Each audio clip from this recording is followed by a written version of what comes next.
Hello everyone, Assalamu alaikum. Today we are starting the financial reporting. What is the financial reporting? The short form is the FR और sometimes इसको F7 के नाम से पहचानते हैं बच्चे। उसके अलावा हम आज इसकी कोर्स आउटलाइन देखेंगे। There are total 7 topics in the FR जो कि मेन टॉपिक्स हैं। उनमें से एक 6 मेन है और 7 में कुछ अदर एरियाज आते हैं, उसको हम डिस्कस करेंगे। जो फर्स्ट है ये देखें, ये हमारे पास लिस्ट है of the 7 topics, 7 areas, 7 parts. तो जो फर्स्ट वाला है it is the IASB's conceptual framework. इसमें हम IASB's का कॉन्सेप्चुअल फ्रेमवर्क देखेंगे कि वो क्या है। तो व्हाट इज़ द IASB's? तो IASB stand for the international accounting standard board. उसके बाद हम IAS एंड IFRS देखेंगे। What is this? तो IAS एंड IFRS जो है ये है दोनों सेम ही चीज़ है, लेकिन ये हमारे पास पहले नाम यूज़ होता था, ये अब नाम यूज़ हो रहा है जो नए अकाउंटिंग स्टैंडर्ड्स आ रहे हैं। IAS stands for international accounting standards और जो IFRS है वो है इंटरनेशनल फाइनेंशियल रिपोर्टिंग सिस्टम।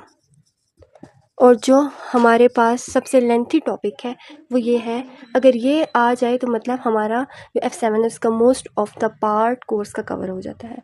ये दोनों एक चीज़ें, इसमें हमारे पास स्टेटमेंट्स बनानी है, फाइनेंशियल स्टेटमेंट्स बनानी है। फिर हम देखेंगे कि कौन कौन सी हैं फाइनेंशियल स्टेटमेंट्स। यहाँ कोई सिंगल इंडिविजुअल है उसकी बनानी है, और यहाँ ग्रुप की। हमने पढ़ा था F3 में what is the group. Group क्या होता है? ग्रुप में एक पेरेंट होती है और सब्सिडरी होती है, कभी कभी इधर एसोसिएट भी आ जाता है। जब भी कोई पेरेंट कंपनी किसी सब्सिडरी को एक्वायर करती है तो इनकी एक साथ स्टेटमेंट बनती है जिसे हम कहते हैं कंसोलिडेशन। कंसोलिडेट करके इनकी स्टेटमेंट को बनाया जाता है। उसके अलावा हम इंटरप्रिटेशन ऑफ स्टेटमेंट्स को इंटरप्रेट कैसे करना है, इसकी रेशोज़ वाला टॉपिक भी हमने पहले पढ़ा हुआ है। इसमें लिक्विडिटी रेशोज़ आती हैं, प्रॉफिटेबिलिटी रेशोज़ आती हैं और इस टाइप की रेशोज़ आती हैं। ठीक है, अब हम फर्दर थोड़ा सा उसके ऊपर लिखना सीखेंगे। स्टेटमेंट ऑफ कैश फ्लोज कैसे बनाते हैं वो सीखेंगे, और कुछ अदर एरियाज सीखेंगे। जो अगर ये पार्ट आपको आता है तो आपका मोस्ट ऑफ द जो कोर्स है वो कवर हो जाएगा। ठीक है, अब इसमें हम फर्दर देखते हैं कि हमारे जो एग्ज़ाम पैटर्न है उसमें क्या क्या जो है वो टेस्ट होता है। ठीक है, नाउ अब हम इसका पेपर पैटर्न देखते हैं। तो बाकी स्किल लेवल्स की तरह इधर भी 3 सेक्शंस हैं सिवाय AA, एक्सेप्ट AA। ठीक है, AA में सिर्फ 2 सेक्शंस हैं। इधर भी बाकी स्किल एग्जाम्स की तरह 3 सेक्शंस हैं। एज यूनो सेक्शन A और B हमारे पास ऑब्जेक्टिव है, और जो सेक्शन C है that is the subjective portion. ये जो A और B है ये टोटल मिला के हमारे पास 60 मार्क्स बनते हैं, 60 मार्क्स। और ये जो सब्जेक्टिव है वो 40 मार्क्स का। जो सेक्शन है उसमें कहीं से भी कोर्स के किसी भी कोने से वो आपसे MCQs पूछ सकता है, और हर एक MCQs 2 मार्क्स का है। तो मतलब ये वाला जो सेक्शन A है वो है 30 मार्क्स का। इसी तरह सेक्शन B है, इसमें 3 OTQs आते हैं, ये कहीं से भी पूछ सकता है, तो वो बाउंड नहीं एग्जामिनर। तो इसमें 10 मार्क पर OTQ आता है। ठीक है, और हर एक OTQ में 5 MCQs होते हैं, और जो एक MCQ है वो 2 मार्क्स के, मतलब 2 मार्क्स के। ये 3 OTQs हैं, 5 MCQs हैं, मतलब 15 MCQs हैं, मल्टीप्लाई बाई 2 इक्वल्स टू 30। ये भी 30 मार्क्स के। तो ऑब्जेक्टिव कितने मार्क्स का हो गया? 30 + 30 60 का। सब्जेक्टिव में 2 CRQs हैं, 20 मार्क्स का है ईच। एक रेशोज़ वाला, ये तो कन्फर्म है, ये सबको आएगा। और एक है प्रिपरेशन ऑफ फाइनेंशियल स्टेटमेंट। किसी को ये तो किसी को एक तो सिंगल एंटिटी वाला आएगा, और किसी को हमारे पास ग्रुप। ये नहीं है इसके B पार्ट्स में ऊपर से कुछ भी नहीं पूछ सकता। वो B पार्ट्स में इसमें वो अदर एरियाज़ में भी पूछ सकता है, वो उसमें से IFRS स्टैंडर्ड्स में से भी कुछ भी पूछ सकता है। तो ये हमारे पास पेपर पैटर्न है, 100 मार्क्स का पेपर है, और पासिंग जो मार्क्स हैं वो हैं हमारे पास 50%। स्टार्ट करें जिसमें हम पढ़ेंगे व्हाट इज़ IASB। सो एक आउटलाइन दूंगी मैं आपको कि IASB क्या है। सो IASB stand for the international accounting standard board. ठीक है, ये बोर्ड क्या है? बोर्ड एक असल में ऑर्गेनाइजेशन है जो कि इसका क्या काम है, ये हमारे पास इंटरनेशनल अकाउंटिंग स्टैंडर्ड्स को सेट आउट करती है। उनको बनाने की रिस्पॉन्सिबिलिटी किसकी है? ऑर्गेनाइजेशन की। अब जिस ऑर्गेनाइजेशन की रिस्पॉन्सिबिलिटी है ऑफ सेटिंग IAS या IFRS, उसका क्या नाम है? IASB, international accounting standard board. ठीक है। अब ये अकाउंटिंग स्टैंडर्ड बोर्ड जो है, जब वो आईएएस या आईएफआरएस बनाता है तो वो किसी एक डॉक्यूमेंट को या किसी आउटलाइन को फॉलो करके बनाता होगा। तो जिस डॉक्यूमेंट पे ये बाइंड है, जिसको देख के इसको काम करना है, उस डॉक्यूमेंट का नाम है कॉन्सेप्चुअल फ्रेमवर्क।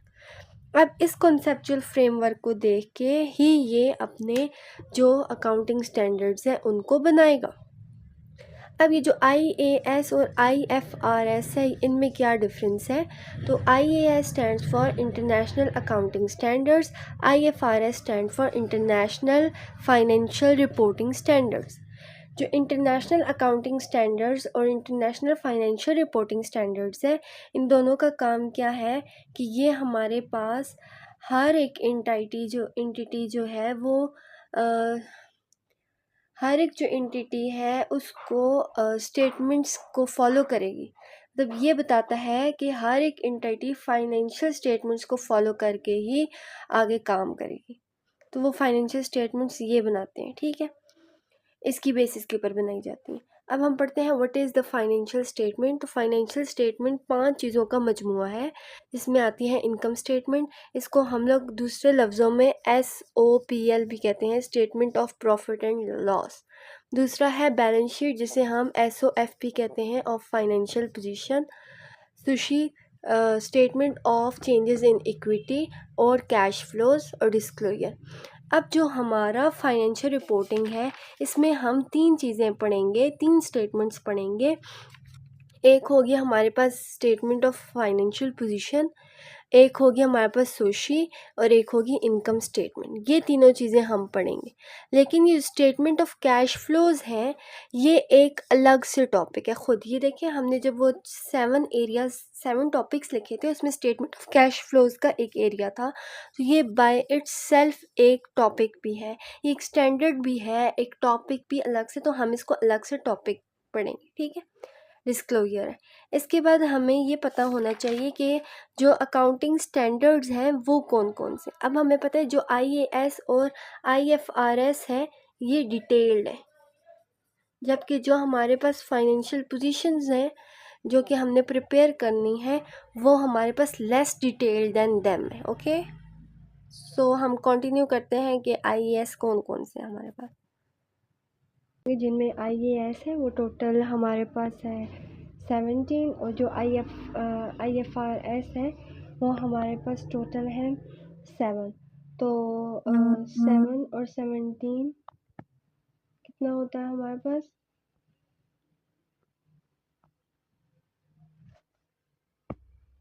ऑलमोस्ट 24। ये हमारे अकाउंटिंग स्टैंडर्ड्स हैं। तो जो सबसे पहले आईएएस 1 है, उसमें हम क्या पढ़ेंगे कि फाइनेंशियल स्टेटमेंट्स को किस तरह प्रेजेंट करते हैं।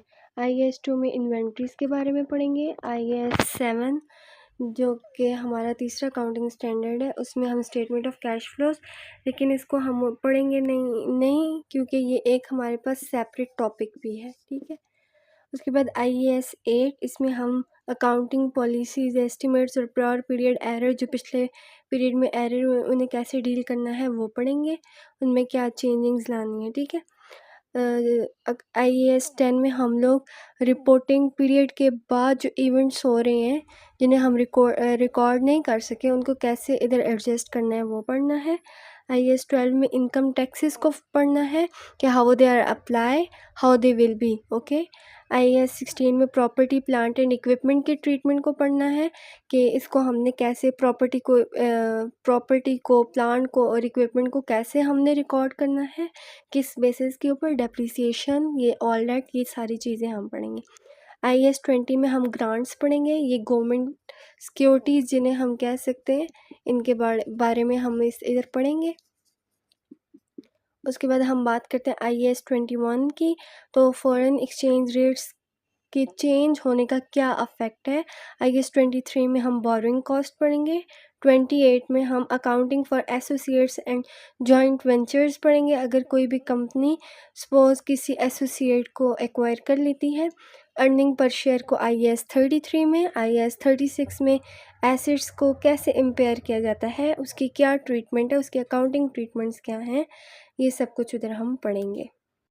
अच्छा, जो फर्दर IAS है, IAS 37, उसमें हम प्रोविजंस के बारे में पढ़ते हैं। प्रोविजंस क्या हैं, कंटेंजिबल एसेट्स लायबिलिटीज़ क्या हैं, उनको कैसे डील किया जाता है।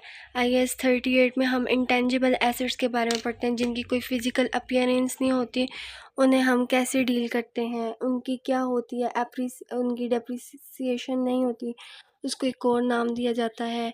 उसके अलावा हम ये पढ़ते हैं इन्वेस्टमेंट प्रॉपर्टी को कैसे डील किया जाता है, जिसमें हमने इन्वेस्ट किया हो एग्रीकल्चर को। तो ये IAS थे, ठीक है। IAS और IFRS दोनों एक ही चीज़ है, बस ये उसका जो ओल्ड नेम है और ये न्यू नेम है, बस थोड़ा सा चेंज है, थोड़ी सी चीज़ों में चेंज आ जाता है। अब IFRS 3, ये टोटल 7 है हमारे पास। IFRS 3 में हम बिज़नेस कम्बिनेशंस के बारे में पढ़ते हैं। IFRS 5 में हम जो नॉन करेंट एसेट्स हैं, जो कि दोबारा से सेल के लिए, मतलब कि रीसेल के लिए हमने रखे हुए होते हैं, और वो वाले ऑपरेशन जिन्हें हमने डिसकंटिन्यू कर दिया है, उनके लिए क्या हम जो है ट्रीटमेंट करेंगे, उसके रिकग्नाइज़ कैसे करेंगे, वो सारे प्रोसीजर्स हैं। IFRS 9 जो है, इसको हम लोग इसका दूसरा नाम IAS 32 है, लेकिन जब इसमें अमेंडमेंट्स की गई थी तो इसको नाम ये IFRS 9 दिया गया था। फाइनेंशियल इंस्ट्रूमेंट्स को डील करते हैं इसमें। IFRS 10 में कंसोलिडेशन को डील करते हैं, कि जब दो एंटिटीज़ की एक साथ फाइनेंशियल स्टेटमेंट बनाई जाएगी तो उसे कैसे डील करते हैं। IFRS 13 में हम लोग मेजरमेंट फेयर वैल्यू बेसिस के ऊपर इसको डील करते हैं। IFRS 15 में revenue from the contract with customer को डील करते हैं, और 16 में लीजेस को हम डील करते हैं। ये हमारे पास है चंद 17 + 7 that is equals to 24 standards, जिसको हमने इधर पढ़ना है, ठीक है। तो ये हमारे पास स्टैंडर्ड्स हैं, सो हम इसको कंटिन्यू करेंगे बारी बारी। तो ये थोड़ी डिटेल्ड है, इसको हम पढ़ेंगे। इसमें से चंद एक ऐसे स्टैंडर्ड्स हैं जिनको हम लोग पढ़ेंगे नहीं, बल्कि वो एज अ टॉपिक अलग से कवर होंगे। उनके नाम मैं आपको बता देती हूँ। उनमें आते हैं हमारे पास IAS 1, IAS 7, IAS 28, IFRS 3, IFRS 10, IFRS 16। ये अलग से स्टैंडर्ड्स की फॉर्म में हम नहीं पढ़ेंगे, बल्कि ये अलग से टॉपिक्स हैं। इनमें जो IFRS 16 है, दिस इज़ ऑफ लीजेस। IFRS 10 है कंसोलिडेशन। IFRS 3 है बिजनेस कम्बिनेशंस। IAS 1 है presentation of financial statements. IAS 7 है statement of cash flows. IAS 28 है हमारे पास accounting for association joint ventures. तो इनको हम लोग एज अ टॉपिक डिस्कस करेंगे, ठीक है, अलग से टॉपिक, डिटेल टॉपिक। हमारे पास IAS या IFRS का होना क्यों ज़रूरी है, उसके अंडर रिपोर्ट करने के क्या क्या एडवांटेजेस हैं। So why we have IAS या IFRS। IAS stand for International Accounting Standards. IFRS stand for International Financial Reporting Standards. तो हम कहते हैं कि जो IASB's रेगुलेटरी और कंसेप्चुअल फ्रेमवर्क क्या है, तो हम वो पढ़ेंगे, ठीक है। तो उसमें हमें सबसे पहले ये पता होना चाहिए कि हमें IAS और IFRS की ज़रूरत क्यों है ये, इनके अंडर रिपोर्ट करने के क्या बेनिफिट्स हैं, क्या फ़ायदे हैं, ये सब हम इधर पढ़ेंगे। सो global platform for the investment opportunity, IAS IFRS internationally हमारे पास ये रिकग्नाइज्ड हैं, ये पूरे ऑल अराउंड द वर्ल्ड ये माने जाते हैं, दे आर ग्लोबली, एंड ये हम लोग इन्वेस्टमेंट अपॉर्चुनिटी के लिए एक अच्छा प्लेटफॉर्म है, अगर इनके अकॉर्डिंग हम देख के इन्वेस्टमेंट करें। तो अगर कोई भी कंपनी इनको IAS या IFRS को फॉलो करती है तो वो इजीली फाइनेंस उसे मिल जाता है, क्योंकि एज वी नो डैट कोई भी हमारे पास जो लेंडर है, कोई भी, वो वैसे आपको ईज़िली डेट जब आप उससे लेंगे, डेट को एज अ सोर्स लेंगे, तो वो आपको वैसे नहीं पे करेगा।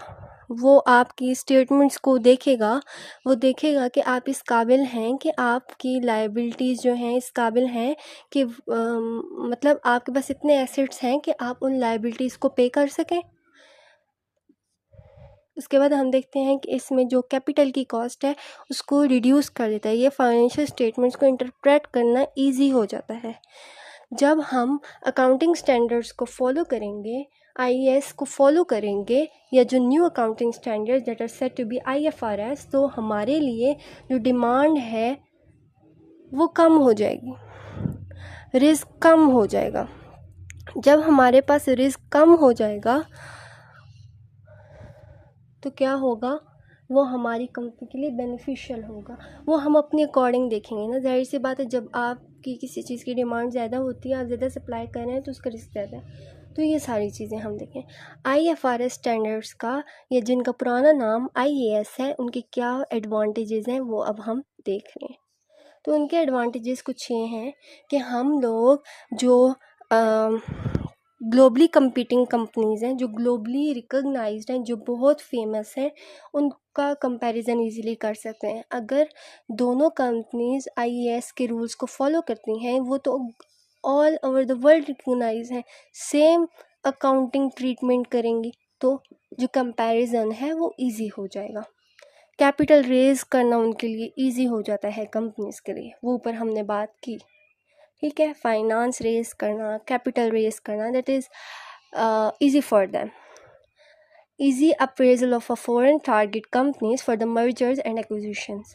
हम लोग easily उनको अप्रेज कर सकते हैं। अगर किसी ने इसमें इन्वेस्ट करना है कंपनी में, तो easily अप्रेज करेगा कि आया this is good for us और नॉट, क्या हमें इसमें इन्वेस्ट करना चाहिए या नहीं। और ये कुछ कंपनीज़ के लिए बेस लाइन है। इन्हीं अकाउंटिंग स्टैंडर्ड्स को देख के जो कंपनीज़ अपने स्टैंडर्ड्स, अपने नेशनल स्टैंडर्ड्स बनाती हैं, जिन्हें हम कहते हैं gap, globally accepted accounting standards, तो ये उसके लिए एक बेस लाइन है, एक हमारे पास एज अ स्ट्रक्चर है, फ्रेमवर्क है। ठीक है, अब हम पढ़ते हैं आईएएसबी का रेगुलेटरी फ्रेमवर्क। तो आईएएसबी रेगुलेटरी फ्रेमवर्क क्या है कि there is a IFRS foundation. IFRS foundation के अंदर हमारे पास 3 चीज़ें आती हैं, 3 बोर्ड्स आते हैं, 3 इदारे आते हैं। Is the one is the IASB, IFRS interpretation committee, and ISSB. IASB हम इससे वेल नोन है, this is the international accounting standard board. IFRS interpretation committee है IFRS international financial reporting system interpretation committee. ISSB international sustainability standard board. So इनके functions क्या हैं हम वो देखते हैं। Okay, as we know that IASB regulatory framework में हमारे पास आईएफआरएस फाउंडेशन है, जो कि आईएएसबी कि उसमें हमारे पास मुख्तलिफ़ इदारे आते हैं और इसका काम होता है आईएएस स्टैंडर्ड्स को बनाना, इसके अंडर ये सारे काम हो रहे होते हैं। ठीक है, तो जो हमारे पास 3 इदारे हमने पढ़े थे, that is the one is the IASB, the other is the IFRS interpretation committee, और the third one is the ISSB. So हम उसको भी पढ़ेंगे। अब हम देखते हैं आईएएसबी क्या है, इंटरनेशनल अकाउंटिंग स्टैंडर्ड बोर्ड, इसकी फुल फॉर्म में। इसमें हमारे पास क्या होता है, एक इंडिपेंडेंट ग्रुप ऑफ एक्सपर्ट्स होता है।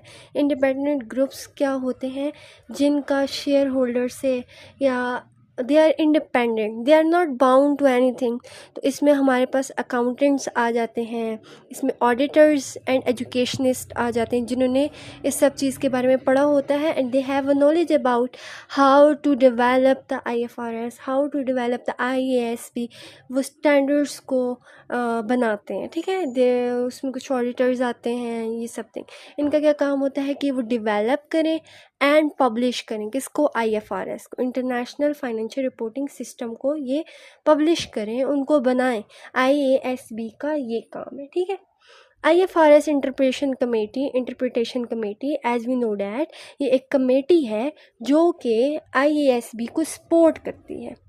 किस में, कि वो आईएफआरएस के अंदर क्या क्या इन्वॉल्व कर उसकी हेल्प आउट करती है सिंपली। और इसमें ये जो कमेटी है वो हमारे पास क्या करती है, आईएफआरएस फाउंडेशन के अंदर 14 वोटिंग मेंबर्स को अपॉइंट करती है। उनके डिफरेंट रोल्स होंगे, और जो कमेटी है उसकी मीटिंग्स ये नहीं है कि दे आर प्राइवेट या छुपी छुपी, they are open to the public, ये पब्लिक के सामने पब्लिश की जाती हैं एंड वेबकास्ट, ठीक है। तो ये मीटिंग्स हमारे पास पब्लिकली पब्लिश की जाती हैं। उसके अलावा इसमें क्या होता है कि 14 मेंबर्स अपॉइंट करती है ट्रस्टीज़, किसके, आईएफआरएस। अब जैसा कि हमने पढ़ा आईएएसबी क्या होता है, आईएफआरएस कमेटी क्या होती है, इंटरप्रिटेशन। अब हम आईएसएसबी के बारे में पढ़ लेते हैं। तो इसकी जो फुल फॉर्म है वो है इंटरनेशनल सस्टेनेबिलिटी स्टैंडर्ड बोर्ड। इसका क्या काम होता है, ये एक ऐसे सस्टेनेबल स्टैंडर्ड्स बनाती है। सस्टेनेबल का मतलब होता है पायदार, जो कि मतलब पायदार हो। चलिए यहाँ पे लिख लेती हूँ, मजबूत, पायदार, ऐसे सस्टेनेबल स्टैंडर्ड्स बनाती है जो कि हाई क्वालिटी के, मतलब कि जो ग्लोबली डिस्क्लोजर्स को हमने पढ़ा कि जो हमारे पास फाइनेंशियल स्टेटमेंट्स हैं, वो हमारे पास 5 हैं टोटल, ठीक है ना। Statement of profit and loss, उसके बाद financial position, cash flows, disclosures, ये सारी। तो ये क्या है, ये ग्लोबली रिकग्नाइज्ड है, ये बेस लाइन है ऑफ द सस्टेनेबिलिटी डिस्क्लोजर्स के लिए, ठीक है, आईएसएसबी। इसको हम ज़्यादा पढ़ते नहीं हैं फ़िलहाल, लेकिन नॉलेज होना चाहिए कि डिस्क्लोजर्स के लिए ये कॉम्प्रिहेंसिव ग्लोबल बेस लाइन है और ये हाई क्वालिटी की होती है, ठीक है। ये देख लें, ये हमने पढ़ा रेगुलेटरी फ्रेमवर्क। हमने पढ़ा था आईएफआरएस और आईएएसबी के 2 फ्रेमवर्क हैं। क्या क्या है, आईएफआरएस नया नाम है तो हम ये पढ़ लेते, ठीक है। इसमें इसको पढ़ा 2 फ्रेमवर्क हैं, एक होता है रेगुलेटरी कॉन्सेप्चुअल फ्रेमवर्क और दूसरा होता है हमारे पास कॉन्सेप्चुअल फ्रेमवर्क। तो जो रेगुलेटरी फ्रेमवर्क है उसमें हमने पढ़ा क्या क्या आता है, आईएफआरएस फाउंडेशन आता है और उसमें आगे से आईएफआरएस फाउंडेशन आता है और उसमें आगे से 3 बोर्ड्स आते हैं, आईएएसबी, आईएफआरएस कमेटी और आईएसएसबी, ये 3 चीज़ें। जब हम कंसेप्चुअल फ्रेमवर्क पढ़ेंगे तो इसमें हमने जो चीज़ें पहले पढ़ी हुई हैं वो आएगी, एसेट्स, लायबिलिटीज़, ये कॉन्सेप्ट। रेगुलेटरी में ये बोर्ड्स वगैरह आते हैं, फाउंडेशन। कॉन्सेप्चुअल आपको याद होना चाहिए, लायबिलिटीज़ जो उसके एलिमेंट्स हैं, कंपोनेंट्स हैं, वो आती हैं, इक्विटी, इनकम, एक्सपेंसेस। ये भी इसका वैसे ही मैंने आपको बता दिया है। इसको हमने पढ़ लिया है कि रेगुलेटरी फ्रेमवर्क में क्या क्या आता है। ये रेगुलेशन का काम करती है जो कि आईएफआरएस स्टैंडर्ड्स को बनाने का काम करती है। तो इसमें ये बोर्ड्स आएंगे, ठीक है। अब उसका कॉन्सेप्चुअल फ्रेमवर्क क्या है, वो किस किस चीज़ से मिलकर बना है। जो रेगुलेटरी है ना, कि उसको बनाया किसने, कॉन्सेप्चुअल है उसमें क्या क्या आता है, तो उसमें ये 5 चीज़ें आती हैं, ठीक है। अभी हम इसको पढ़ेंगे। तो फिर हम देखते हैं कि आईएएसबी का कॉन्सेप्चुअल फ्रेमवर्क क्या है, ठीक है। तो इसमें हमारे पास 5 कंपोनेंट्स हैं जो कि asset, liabilities, equity, income and expenses. तो हम पढ़ते हैं व्हाट इज़ एसेट्स। एसेट्स में क्या है, वो कहता है कि एसेट हमारे पास एक प्रेजेंट ऐसा इकोनॉमिक रिसोर्स है जो कि किसी भी पास्ट इवेंट के नतीजे में आया हो, किसी भी पास्ट इवेंट के रिज़ल्ट में आया जाने वाला इकोनॉमिक रिसोर्स क्या होता है, प्रेजेंट एसेट होता है, ठीक है। अब जो इकोनॉमिक रिसोर्स है वो क्या है, इकोनॉमिक रिसोर्स ऐसा रिसोर्स मतलब जो कि जिसका ये पोटेंशियल हो कि वो हमें इकोनॉमिक बेनिफिट दे। ज़रूरी नहीं है कि एसेट हमारे पास फिजिकली पाए जाने वाली कोई चीज़ हो, it can be physical, it can be intangible, जिसकी कोई फिजिकल अपीयरेंस ना हो, ठीक है। तो हम ये नहीं कह सकते कि हमेशा जो चीज़ सामने दिख रही होती है सिर्फ वही एसेट है, नो। ये कोई भी ऐसा रिसोर्स हो सकता है जिसके पास इतनी एबिलिटी हो, इतनी पावर हो, इतना पोटेंशियल हो कि वो हमें बेनिफिट दे सके। अब ये जो एसेट्स हैं वो कौन कौन से स्टैंडर्ड्स को अफेक्ट करती है, तो ये हमारे पास IFRS 16 को, डेट इज़ लीजेस, IFRS 38 को, इट इज़ इंटेंजिबल एसेट्स, और IFRS 40 को जो कि इन्वेस्टमेंट प्रॉपर्टी है। इन चार स्टैंडर्ड्स को, ये तीन स्टैंडर्ड्स को ये एसेट्स की डेफिनेशन अफेक्ट करती है, जो न्यू आए हैं, जो न्यू डेफिनेशन आई है, क्योंकि इसमें वो ये सब कुछ, ठीक है। उसके बाद हम कहते हैं लाइबिलिटीज़। लाइबिलिटी क्या है? Present obligation of an entity to transfer economic resource as a result of the past event। इसमें हमने कभी भी पास्ट में किसी से कोई लोन लिया होगा, कोई चीज़ ली होगी ताकि हम उसे बेनिफिट हासिल कर सके, तो वो प्रेजेंट ऑब्लिगेशन है जो कि पास्ट के किसी भी इवेंट की वजह से आई हो और उसको हमने ट्रांसफ़र करनी। ऑब्लिगेशन क्या है? अब हमारे पास it is a duty or a responsibility that entity has no practical ability to avoid। ये एक ऐसी एबिलिटी है या एक ऐसी रिस्पॉन्सिबिलिटी है जिसमें जो भी इक्विटी है, जो भी कंपनी है, वो इसको देने से अवॉइड नहीं कर सकती। ये उसके पेएबल्स में आ जाती है, क्योंकि उसने किसी भी वजह से किसी कंपनी से या किसी भी अदर रिसोर्सेस को लिया हो। What is equity? इक्विटी का दूसरा नाम कैपिटल है। As a residual interest in assets of a entity after deducting all the liabilities. हमने पढ़ा था, एक स्टेटमेंट पढ़ी थी अकाउंटिंग, उसमें वो कहता है कि जो एसेट्स होते हैं, लिखूं, जो हमारे पास एसेट्स होते हैं वो इक्वल होते हैं कैपिटल प्लस लायबिलिटी। हम इधर कैपिटल या इक्विटी पढ़ रहे हैं तो इसको हम इधर ले आएंगे, तो एसेट्स में से लायबिलिटीज़ को माइनस कर दो तो इक्विटी आ जाता। इतना कैपिटल हमारे पास रह गया, इतने नेट एसेट्स हमारे पास मौजूद है। Equity is the other name of net assets. Income, income क्या है? इनकम जब भी आती है तो पैसा आता है, कैश आता है। इन द केस ऑफ कुछ भी, जब कैश आता है it is also an asset, तो एसेट बढ़ जाएगा। जब एसेट बढ़ जाएगा कैपिटल भी बढ़ जाएगा हमारा और लायबिलिटीज़ कम हो जाएंगी, ठीक है। Increase in assets, decrease in liabilities that result in increase in equity, उसे हम इनकम कहते हैं। बिल्कुल इसके ऑपोजिट एक्सपेंसेस हैं, पैसे जाएंगे, एसेट्स में कमी आएगी, लायबिलिटी बढ़ जाएगी। अक्सर हम उधार लेते हैं किसी से तो, और जो हमारे कैपिटल्स हैं वो भी कम हो जाते हैं। तो ये हमारा क्या है? IASB's conceptual framework. IASB's regulatory framework में हमने बोर्ड्स पढ़े थे, ISSB, IASB, IFRS, interpretation committee. इसमें हमने 5 एलिमेंट्स पढ़े। और ये जो लायबिलिटीज़ वाला है वो कौन से स्टैंडर्ड को अफेक्ट करता है? That is IFRS 37। क्या पढ़ा? उसके फ्रेमवर्क्स क्या हैं, रेगुलेटरी फ्रेमवर्क के बारे में हमने पढ़ा, कॉन्सेप्चुअल फ्रेमवर्क के बारे में पढ़ा।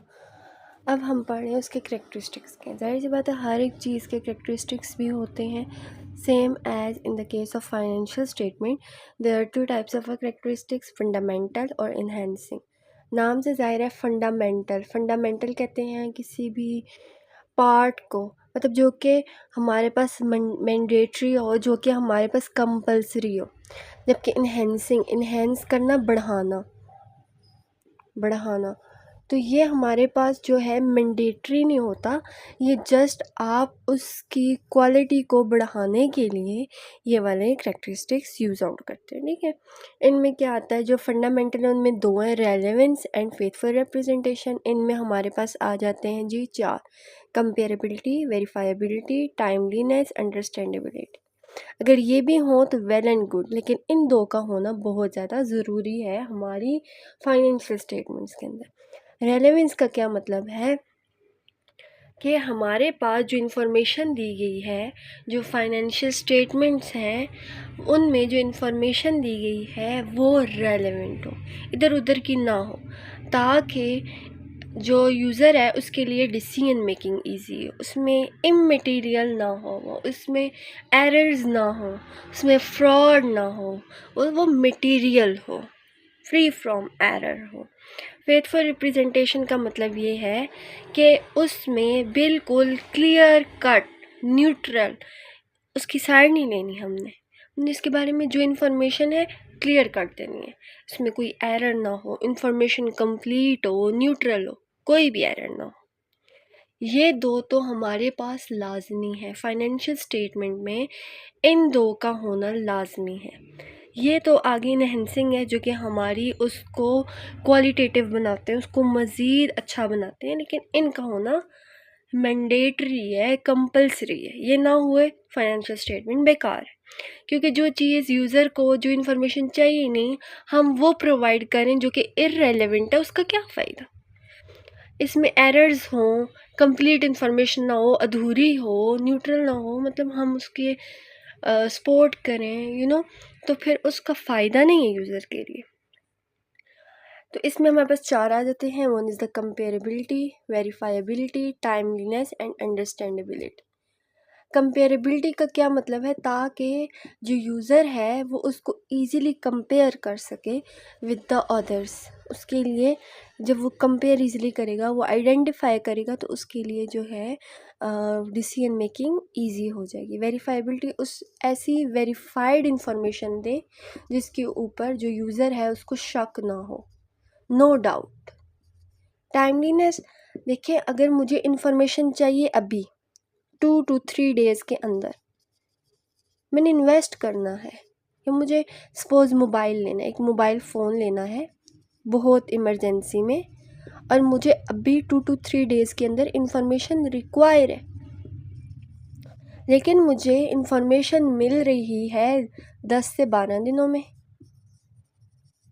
मैंने तब तक मोबाइल ले लिया, तो ये इन्फॉर्मेशन मेरे लिए क्या है, ज़ाया, वेस्टेड। जब चाहिए थी तब नहीं मिली, टाइमली नहीं मिली। तो अगर ये मुझे 1 से 2 या 3 दिनों में मिल जाती तो मैं अपना डिसीजन चेंज कर सकता। अब मैं डिसीजन चेंज करके भी कोई फ़ायदा नहीं, क्योंकि मैंने मोबाइल को बाय परचेज़ कर लिया।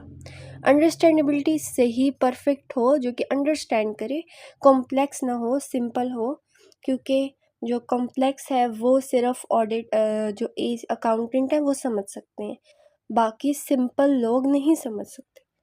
तो क्या है, फंडामेंटल में 2 आते हैं, रेलेवेंस और फेथफुल रिप्रेजेंटेशन। इनहेंसिंग में 4 आते हैं, comparability, verifiability, timeliness, understandability. Fundamental is compulsory या मैंडेटरी, या होना लाजमी है ताकि डिसीजन मेकिंग ईजी हो, यूज़र बना सके। और अगर इनहेंसिंग को हम ऐड आउट करेंगे तो वो वेल एंड गुड होगा, यूज़र आप पे बहुत से ट्रस्ट कर लेगा। रेलेवेंस में इमटेरियलिटी ना हो, मटेरियल हो। फेथफुल रिप्रेजेंटेशन में वो 3 चीज़ें याद रखें, फ्री फ्रॉम एरर हो, कंप्लीट हो, न्यूट्रल हो। इनहेंसिंग में कंपेयर इजीली हो सके, वेरीफाइड हो, टाइमली मिले, हमें टाइम के बाद ना मिले, अंडरस्टैंडेबल हो, सिंपल वर्डिंग में हो। ये मैंडेटरी है और ये वॉलंटरी है। Thank you. एजम्पशंस, जैसे हमें पता है कि जो हमारी फाइनेंशियल स्टेटमेंट्स हैं वो अंडर गोइंग, मतलब कि गोइंग कंसर्न के अंडर जो है वो चल रही होती हैं, ठीक है, फॉर फोर्सिएबल फ्यूचर, आगे तक, मतलब जो हमने एसेट्स किए उसी वक्त जो हमारे पास एसेट्स हैं उसी वक्त रिकॉर्ड, उसी इस अमाउंट पे, या ये सब ना, तो जब हमने ख़रीदे, डेप्रिशिएट, ये सब कुछ, लेकिन जब ये इनवैलिड हो जाता है तो जो फाइनेंशियल स्टेटमेंट्स है ना हमारे पास, वो फेयर वैल्यू बेसिस के ऊपर क्या होती हैं, बनाई जाती हैं और डिस्क्लोज़ की जाती हैं। इसे हम आगे जाके डिटेल में पढ़ेंगे, ठीक है। अब हम कहते हैं कि IFRS अप्रोच क्या है, जो स्टैंडर्ड्स हैं जो कि IFRS हो गए या IAS हो गए हैं, इनकी अप्रोच क्या है, ये किस अप्रोच को यूज़ करते हैं हमारे पास। तो हमारे पास अप्रोचेस 2 टाइप्स की हैं, एक है प्रिंसिपल बेस्ड, एक है लीगल या रूल बेस्ड। प्रिंसिपल है असूल, इसमें किसी भी हम बाउंड नहीं होते, लेकिन ये है रूल बेस, इसमें हम क्या होते हैं, बाउंड होते हैं, ठीक है। ये जब हम नीचे पढ़ेंगे तो हमें पता चल जाएगा। इसमें कोई भी रूल नहीं गिवन होता कि आप, मतलब कोई भी इस तरह से नहीं गिवन होता कि आप इसको यूज़ करके और अपनी जो IFRS है उन्हें बनाए। इसमें गिवन होता है, ठीक है, कि आप लोगों को ये चीज़ गिवन, आप इसी को यूज़ कर सकते हो और कुछ नहीं यूज़ कर सकते। तो जो IFRS है उनकी जो अप्रोच है वो है प्रिंसिपल बेस्ड। वो उसमें क्या होता है कि अकाउंटेंट्स जो हैं वो खुद जजमेंट बनाते हैं उस ट्रांजैक्शन में भी जहाँ पर अकाउंटिंग स्टैंडर्ड चुप होता है। अकाउंटिंग स्टैंडर्ड हमें नहीं बता रहा होता कि ये कौन सा स्टैंडर्ड है, ये कौन सा स्टैंडर्ड है। यहाँ पे जजमेंट्स खुद बना रहे होते हैं अकाउंटेंट उस ट्रांजैक्शन को देख के कि वो किस टाइप की ट्रांजैक्शन है। जैसे ट्रेडिंग करते हैं ना, तो उसको देख के ट्रेड जो है वो जो ट्रेडर होता है वो जजमेंट बना रहा होता है कि इधर से ये प्रॉफिट और इधर से लॉस हो रहा है, इस तरह यहाँ पे। तो ये इजीली अडॉप्ट की जा सकती है, इट इज़ फ्लेक्सिबल। ये कोई स्ट्रिक्टली नहीं है कि आपने इसी को फॉलो करना है। इसकी एग्जांपल है क्रिप्टो करेंसी की। जब हम रूल बेस की बात करते हैं तो ये रिजिड होता है, जिसमें लीगल मतलब कि लॉज के ऊपर लोग बाउंड होते हैं, लॉज के रूल्स के ऊपर। और ये IFRS स्टैंडर्ड्स फॉलो नहीं करता। अप्रोचेस दो हैं, प्रिंसिपल बेस्ड, लीगल या रूल बेस्ड। इसमें कोई ऑप्शन या जजमेंट नहीं होती, ये पहले से गिवन होता है कि आपने यही यूज़ करना है। लेकिन ये थोड़ा लेस फॉर्मल होता है, मतलब कि ये ज़्यादा चांसेस हैं इसके बढ़ने, क्योंकि आप जो हैं गलत जजमेंट नहीं कर सकते, आप उसी को लेके ना चलते हैं। वो एक इजी तो नहीं होता, लेकिन ये होता है कि रिजिड होता है। आपको अगर वो चीज़ समझ ना आ रही हो तो आप क्या करें, यहाँ पे बंदा खुद जजमेंट बना रहा होता है, ठीक है। तो जो हमारे IAS स्टैंडर्ड्स हैं वो प्रिंसिपल बेस्ड को फॉलो करते हैं, इस अप्रोच को फॉलो करते हैं जो कि फ्लेक्सिबल है, इजीली अडॉप्ट की जाती है। इसमें अकाउंटेंट्स खुद जजमेंट्स बनाते हैं, इवन जहाँ पे जो ट्रांजैक्शंस हैं वहाँ पे हमारे पास अकाउंटिंग स्टैंडर्ड कुछ भी ना बोल रहा हो, ठीक है। कॉस्ट कंसेप्ट दो तरह का होता है, हिस्टोरिकल कॉस्ट कंसेप्ट और करंट कॉस्ट कंसेप्ट।